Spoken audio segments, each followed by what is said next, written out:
I live alone. 4 years in the same house. I know where everything is. I know every sound it makes at night. That's why I knew when something changed. It started with a coffee mug. I keep it on the left side of the bench near the kettle. One morning, it was on the right. I moved it back and didn't think about it again.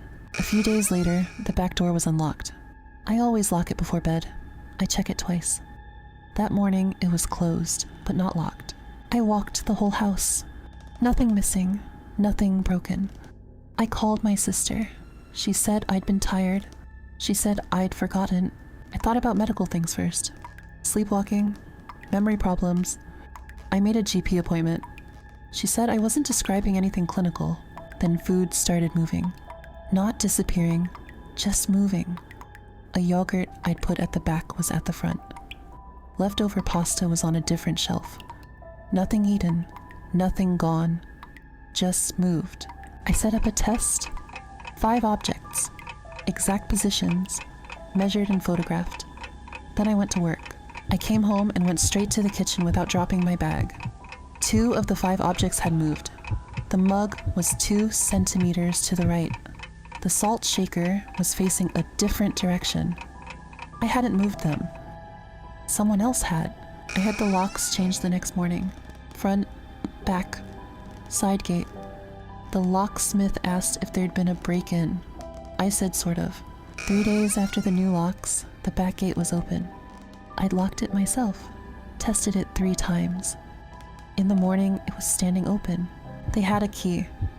Or they could get through locks. Or there was a way into my house I didn't know about. All 3 of those thoughts were bad in their own way. I called a building inspector. He found a roof hatch in the back bedroom wardrobe, unsecured. It opened to the roof cavity, which ran the length of the house and had an external vent panel at the side. He said the vent panel hadn't been secured for some time. Common builder oversight. He asked if I wanted a quote to fix it. I said yes, and I stood at the top of the stairs and I felt the floor shift under me. I had it sealed. Then I called the police and told them everything. The mug, the door, the food, the test, the gate, the hatch, all of it. Forensics found footprints in the soil along the side of the house. Multiple impressions in the same track. Not one visit.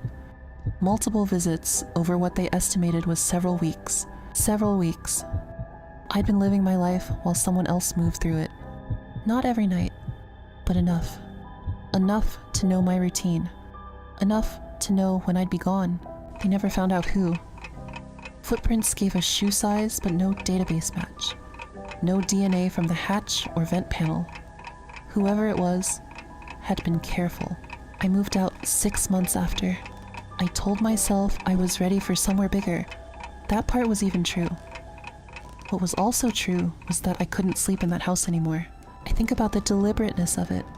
They weren't stealing. They weren't breaking anything. They were rearranging small things, the kind of things that could make you doubt yourself. I put things back exactly where they belong, every time, even when I'm tired, even when I'm rushing, because the alternative is not knowing whether I did. The investigation closed after 14 months. Files still technically open. I asked the detective what the chances were. She paused before answering. I took that as my answer. Someone was in my house. Someone knew my habits well enough to move through my life without me seeing them. And somewhere out there, they still know what my mug looks like and which side of the bench I keep it on.